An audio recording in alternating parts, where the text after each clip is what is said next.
Hi నాన్న. తల్లి అమ్మేం చేస్తుంది? ఆ ప్రవచనాలు చెప్పే గీతాదేవి ఉంది కదా, ఆ, ఆవిడ కాలు జారిందని ఎవరో చెప్పారట. స్నేహితురాలు కదా, స్వయంగా అమ్మాయి స్వీట్ చేసుకుని హాస్పిటల్కి వెళ్ళింది.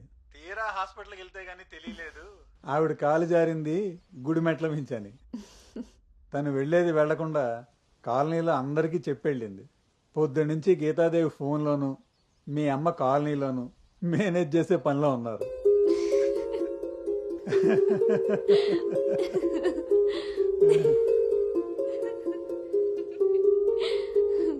ఇంకేంటి నాన్న? ఇన్నేళ్ల నా పెంపకంలో నీకేం కావాలో అర్థం చేసుకున్నాను, కానీ నువ్వేం కోరుకుంటున్నావో అడగలేదు తల్లి.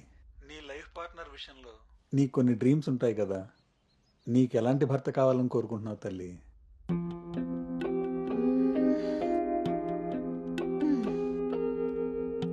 నా ఆలోచనలకి దగ్గరగా ఉండాలి.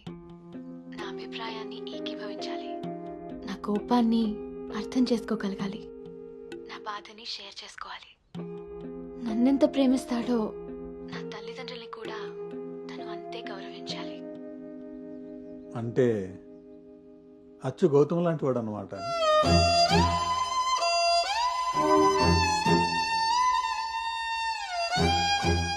ప్రతి ఆడపిల్ల తండ్రి ఇంటికి రాబోయే అల్లుడు కన్నా కూతురు కాబోయే భర్త గురించే ఎక్కువ ఆలోచిస్తాడమ్మా.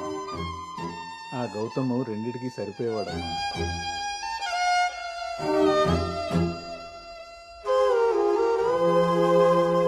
నువ్వెలా ఉండాలో ఆలోచించేది మీ అమ్మ.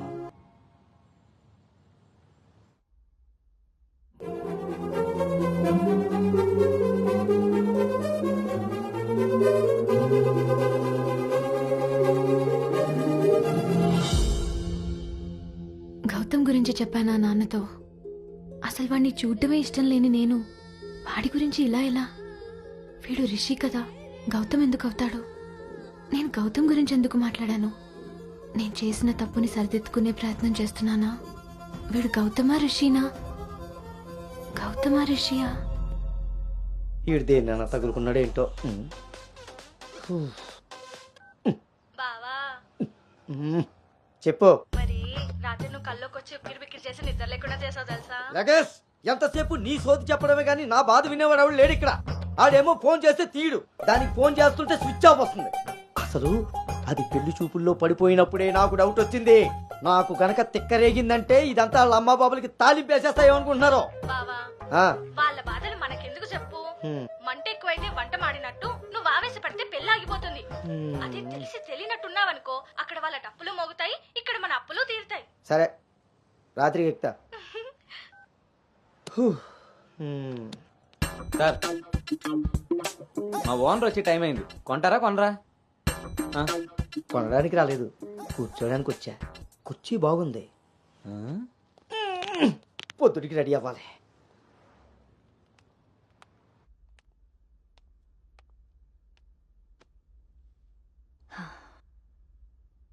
ఈ మీటింగ్ చాలా ఇంపార్టెంట్ అను. మన కంపెనీకి prestigious project. After merger you are the first employee to go there. I wish you both all the very best.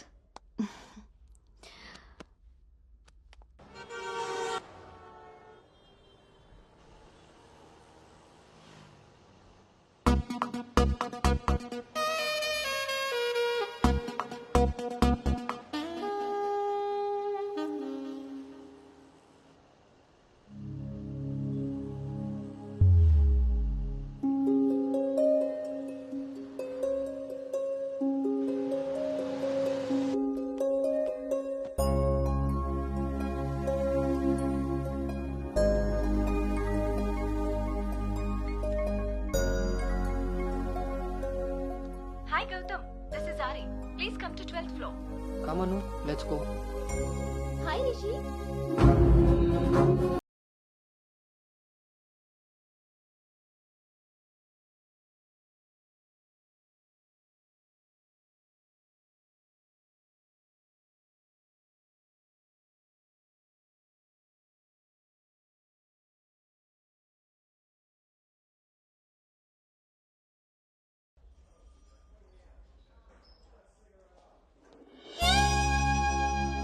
Hi guys, good evening.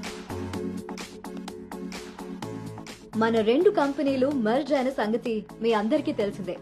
And good news is that we have bag our first big project. As a project manager, I'm very happy about this. Gautam and Anu are going to be leading this project. So let's wish Gautam and Anu that together take this project to a very successful one. And let's enjoy this party.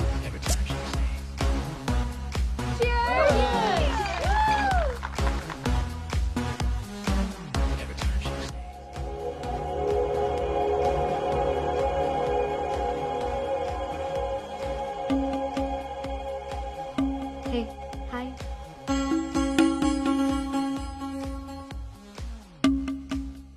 Gautam, so cute కదా? తను join అయినప్పటి నుంచి try చేస్తున్నా భయ్యా, అసలు ఛాన్సే ఇవ్వలేదు. ఇప్పటి వరకు ఒక్కడంటే ఒక్కడు కూడా కాఫీ కూడా తీసుకెళ్ళకపోయాడు. నేను ఎలాగైనా కన్విన్స్ చేసి ఈ నైట్ తన్ని డేట్ కి తీసుకెళ్ళిపోతాను. ఎట్టి పరిస్థితిలో ఈరోజు వదిలేదే లేదు దీన్ని.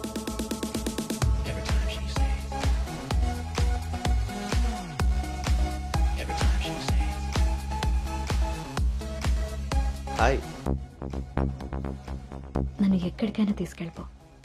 అక్కడ మన ఇద్దరమే ఉండాలి. Take me there.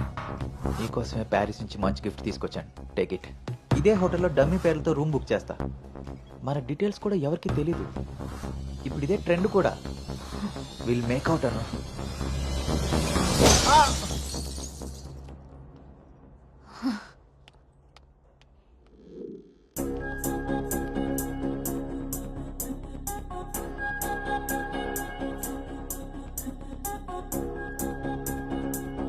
Hey Anu, good morning. Come sit. నాకు ఒక హెల్ప్ చేయాలి నువ్వు. చెప్పు. నాకు ట్రాన్స్ఫర్ కావాలి. తప్పు చేసింది ఆ సామ్రాట్ గాడైతే దానికి నువ్వెందుకు వెళ్ళిపోవడం? నో, నేను ఇక్కడి నుంచి వెళ్ళిపోవాలి. వాడేమన్నా థ్రెటన్ చేస్తాడని భయపడుతున్నావా? చచ్చా, అది కాదు. మరి ఇంకేంటి నీ ప్రాబ్లం? అసలు నీకు అర్థమవుతుందా? నువ్వు చేస్తున్న ఈ ప్రాజెక్ట్ తర్వాత నీ కెరీర్ ఎలా ఉంటుందో? దట్టు 2 కంపెనీలు మర్జ్ అయిన తర్వాత this is your first project Anu. Rishi మళ్ళీ నీ లైఫ్లోకి వచ్చాడా? He's moved on Anu. And that too so fast. Come on, cheer up. అవును భార్గవి, అది పాస్టే. కానీ నన్ను చేస్తుంది. నేను చేసిన తప్పు నా వెనకాలే వస్తుంది. నన్ను ఇక్కడి నుంచి దూరంగా పంపించే. Help me out. అదర్వైజ్ నేను రిజైన్ చేయడానికి కూడా రెడీ.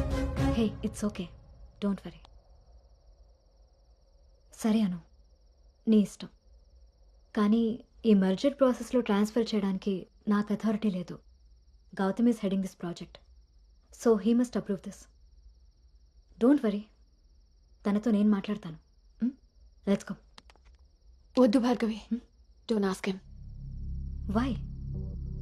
ఈ గౌతమే ఆ రిషి.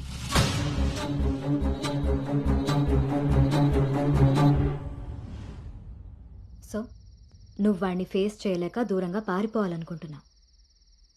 తను నిన్నేమన్నా ఇబ్బంది పెడుతున్నాడా? లేదు. వాడు నీలో అనునే చూస్తున్నప్పుడు నువ్వు వాడిలో రిషిని ఎందుకు చూస్తున్నావు? నువ్వు కూడా వాడిలా నార్మల్గా బిహేవ్ చేయి.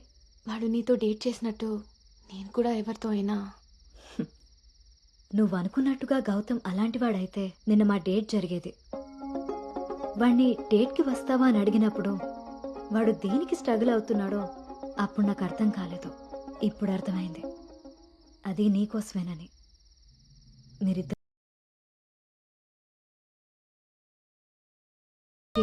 ఎవరి గురించి వాళ్ళకి తెలుసు, కానీ ఒకరి గురించి ఒకరికి తెలీదు. ఎందుకంటే మీ ఇద్దరి మధ్య అడ్డుగా కండిషన్స్తో గోడ కట్టుకుని ఉన్నారు. మీ ఇద్దరిలో ఏ ఒక్కరు రియలైజ్ అయ్యి ఒక అడుగు ముందుకేసినా ఇంకొకరు కనిపిస్తారు. గౌతమ్ వల్ల స్ట్రగుల్ అవుతున్నానని తెలిసిన నాకు గౌతమ్ మీద ప్రేమ ఉంటే తెలీదా? తెలీదు.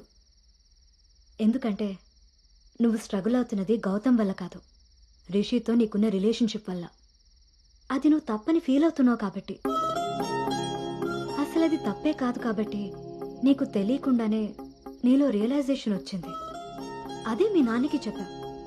గౌతమ్ని వద్దంటున్నా, కానీ గౌతమ్ లాంటి వాడు కావాలంటున్నా. అను, నువ్వు హైదరాబాద్లో ఉన్నన్ని రోజులు నీ వయసు చేసిన ప్రెషర్ని నీ మనసు కంట్రోల్ చేసింది.